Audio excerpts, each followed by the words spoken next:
सरकार और मीडिया सत्ता की दौड़ में आपसी सौदा कर लेती है तो खबरें बनती नहीं, बनाई जाती हैं। तो फिर जनता किस पर विश्वास करे? इन न्यूज चैनल्स पर जिसमें खबरों के नाम पर कुर्सी हड़पने की कहानियां लिखी जा रही हैं, जहां संजीदा और सच्ची खबरों को छोड़कर टीआरपी के नाम पर सेंसेशनलिज्म बेचा जा रहा है। एक प्रजातंत्रीय राष्ट्र में सबको अपने फायदे के बारे में सोचने की आजादी है, लेकिन हम मीडिया वालों ने इस हक से निष्पक्ष होकर सच की जबान बनने के बजाय देश के शासन वर्ग से अपना तालमेल बिठाना शुरू कर दिया। तो दोस्तों, जैसा कि आप सभी को पता है कि देश की 26 बड़ी विपक्षी पार्टियों ने यानी इंडिया गठबंधन ने देश के 14 बड़े स्टार सेलिब्रिटी एंकर्स को बॉयकॉट कर दिया है। हालांकि बॉयकॉट, बहिष्कार या बैन करना ये ठीक शब्द नहीं होंगे। इन सभी 26 विपक्षी पार्टियों ने खुद को उन नफरती एंकर और उनके नफरती एजेंडे से अलग कर लिया है बस। तो भैया, ये है वो जुझारू गोदी गैंग जिसको इंडिया अलायंस ने अलग कर दिया है खुद से। अब वो इनके द्वारा किए जाने वाले शोज पर किसी भी अपने प्रवक्ता या नेता को नहीं भेजेंगे। We have not banned anyone, we have not boycotted anyone, we have not blacklisted anyone. This is a non-cooperation movement. We will not cooperate with anybody spreading hatred in the society. We are not stopping them from spreading hatred. You want to spread hatred? Go ahead, do it. You have a freedom to do it. We also have a freedom not to be partners in that crime. And guess what, इसको तो किसी ने boycott ही नहीं किया क्योंकि इसके channel पे तो पहले ही कोई नहीं जाता था। बॉयकॉट जिहाद। तो भैया, जब से ये खबर आई है कि इंडिया अलायंस ने इस पूरी गोदी गैंग के शोज पर जाने से मना कर दिया है, तब से जैसे सब के सब बौखला गए हैं, बिलबिला उठे हैं। It all started with some people being continuously abused and marked out as Godi media. We've lived with this for many years. कोई ट्वीट पे ट्वीट कर रहा है तो कोई वीडियो पे वीडियो बना रहा है। पत्रकारों से निपटने निकले थे नेहरू जी, आज भी निपट ही रहे हैं लोग। और सबसे बड़ा कीड़ा काटा है इस गोदी गैंग के सरगना को। And I want to say to them today, as they bring out this laughable, ridiculous boycott threat, bring it on. The people of this country are with us, with me. नहीं, मतलब ये तो expected था। ये जो explosion इसके नीचे हो रहा है जिसकी वजह से ये उचक रहा है, ये तो पूरा एक्सपेक्टेड था कि जब ये घोषणा होगी तो ये ऐसा ही रिएक्ट करेगा। I certainly am not dying to get these fake, stupid Manishankar Iyer types on our show. But we will, with as much energy and conviction, speak against negativity and speak for the nation. चुप कर बे कुत्ते। एक गलती India alliance से इसमें ये हुई है कि ये जो घोषणा है ये बहुत पहले हो जानी चाहिए थी, लेकिन ये है कि इन सभी विपक्षी पार्टियों ने इन एंकर्स को लंबा समय दिया, तकरीबन 9-10 साल का, ये नहीं सुधरे। और अब जब ये इस देश के लिए लिटरली दीमक का काम कर रहे हैं सिर्फ पैसे और टीआरपी के लिए, तब देश की 26 विपक्षी पार्टियों ने इन एंकर्स से खुद को अलग करने का एक बहुत ही जरूरी निर्णय लिया। तो दोस्तों, वीडियो को अंत तक जरूर देखें और चैनल को सब्सक्राइब जरूर कर लें। करो ना भाई, क्यों नहीं कर रहे? तो भैया, कोई कह रहा है कि ये प्रेस पर हमला है, उसकी आजादी पर हमला है। कोई कह रहा है कि हम इमरजेंसी के दौर में वापस चले गए हैं। कोई कह रहा है कि हम सवाल पूछना बंद नहीं करेंगे, हम सवाल पूछते थे इसलिए हमें बॉयकॉट कर दिया। जो भी है, भड़बड़ा तो सब रहे हैं। Because we say what we think, what we see around us, and what we think we need to report. And now we have descended into a boycott. मतलब हमारा गुल्लू तो इतना भड़बड़ा रहा है कि शिवसेना को शुभ सेना बोल रहा है। वो व्यक्ति इंडिया अलायंस का हिस्सा होगा तो फिर सवाल पूरे गठबंधन से भी होगा, कांग्रेस से भी होगा, आम आदमी पार्टी से भी होगा, समाजवादी पार्टी से भी होगा और शुभ सेना उद्धव ठाकरे के गठ की पार्टी से भी होगा। और बोल रहे खटपट खटपट खटपट, बोल सकता हूं। सब लोग कुछ हद तक अर्नब गोस्वामी बन गए हैं, मतलब टीवी पर कुछ भी हरकतें कर रहे हैं इस फैसले के बाद।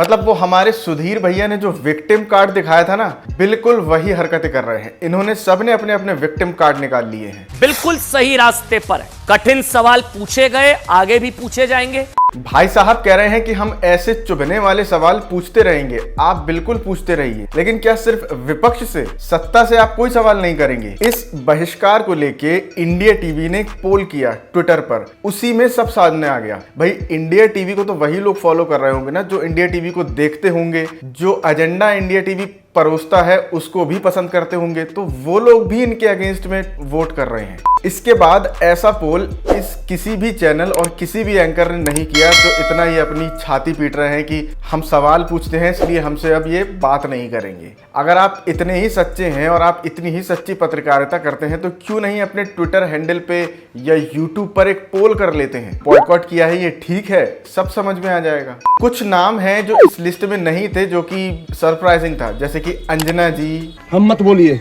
अपने साथ मत जोड़िए, हमको अलग है, रजत जी, कौआ जी, मतलब अंजना जी ने तो थोड़ा बहुत जो सच्चाई है वो सामने रख भी दी। मैं इस बात को स्वीकारती हूँ कि कुछ जर्नलिस्ट्स ने इररिपेयरेबल डैमेज किया है अपने तौर तरीकों से, झुकते झुकते वो रेंगते हुए नजर आए, लेकिन इसके बावजूद मुझे लगता है कि आम लोग और टेलीविजन या प्रिंट मीडिया का जो आज भी महत्व है वो इतना इम्पोर्टेंट है। तो इस लिस्ट में आप देख सकते हैं कि इंडिया अलायंस द्वारा किस चैनल के किन पत्रकारों को चाय में से मक्खी की तरह निकालकर फेंक दिया गया है।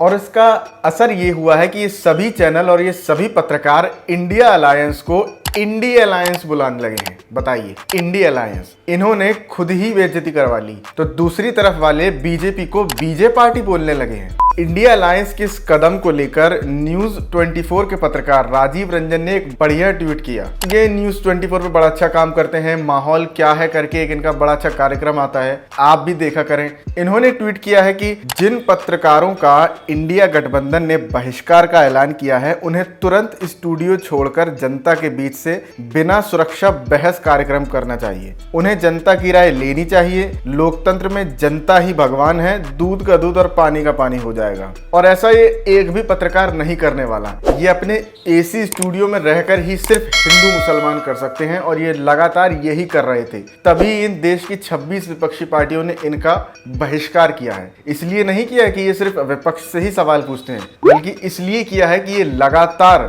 देश में नफरत फैला रहे थे। कुछ चैनलों ने इसमें तो हद ही पार कर दी थी।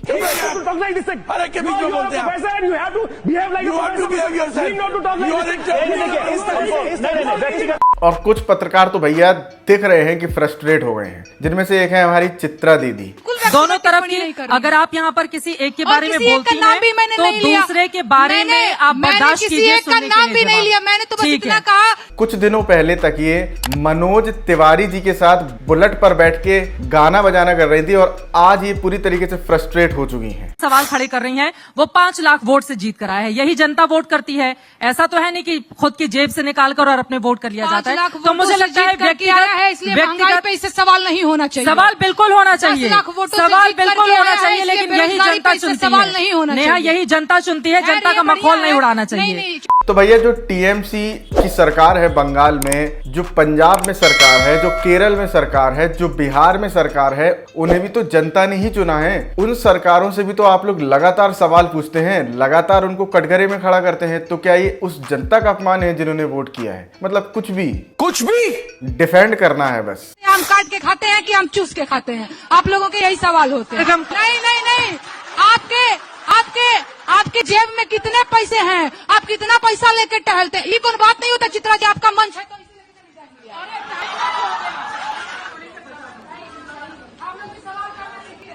तो तो आप देखिए ये है। और क्या ये जो बॉयकॉट है ये अभी से हो रहा है? 2014 में ही एनडीटीवी को किस पार्टी ने और किस पार्टी के किन नेताओं ने बॉयकॉट किया था? उस पर तो कोई नहीं जाता था। अभी भी ये सुनने में आ रहा है कि जो संदीप चौधरी जी हैं, जो पहले न्यूज 24 में हुआ करते थे, आजकल एबीपी न्यूज में हैं क्योंकि रूबिका लियाकत भारत 24 में चली गई हैं। उन संदीप चौधरी जी को भी अब भाजपा बॉयकॉट करेगी और कोई प्रवक्ता अपना उनके शो में नहीं भेजेगी। तो ये क्या बॉयकॉट अभी से चला आ रहा है? कितने ही पत्रकारों को सवाल पूछने के लिए न जाने उनके साथ क्या क्या किया गया, लेकिन इन किसी भी गोदी गैंग का जो एक भी पत्रकार है, इनको कोई दुख नहीं हुआ। जब पत्रकारों को नंगा किया गया तब भी, और जब उन्हें सवाल पूछने के लिए जेल में डाल दिया गया तब भी। लेकिन आज जब इनका खुद का बॉयकॉट हुआ तो बिलबिला उठे। हिमाचल प्रदेश के मुख्यमंत्री ने आपदा राहत कोष में अपनी पूरी पूंजी दान कर दी। न्यूज 24 के मुताबिक उनके अकाउंट में अब सिर्फ 17,000 रुपए हैं। उन्होंने जो भी पैसा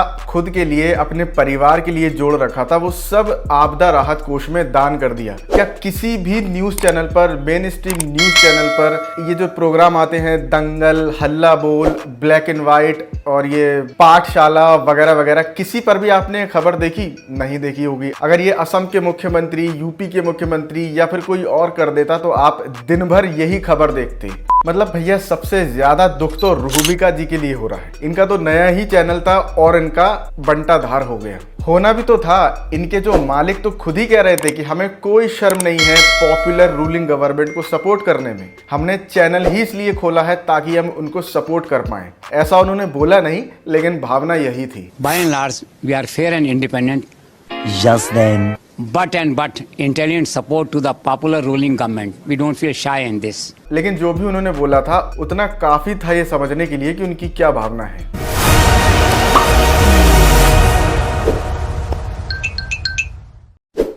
तो दोस्तों आज के लिए इतना ही। मिलते हैं आपसे अगली वीडियो में। तब तक के लिए जय हिंद, जय भारत। वीडियो पसंद आई हो तो वीडियो को लाइक करें, शेयर करें और चैनल को सब्सक्राइब जरूर कर लें। देखिए एक तो बेसिक ट्रिक है, एक तो लाइक और शेयर ठोक दीजिए, महाकाल का लाइक और शेयर ठोक दीजिए। पूरा साल मेहनत करता हूँ आपके लिए बेटा, ऐसा नहीं चलेगा, ऐसा नहीं चलेगा।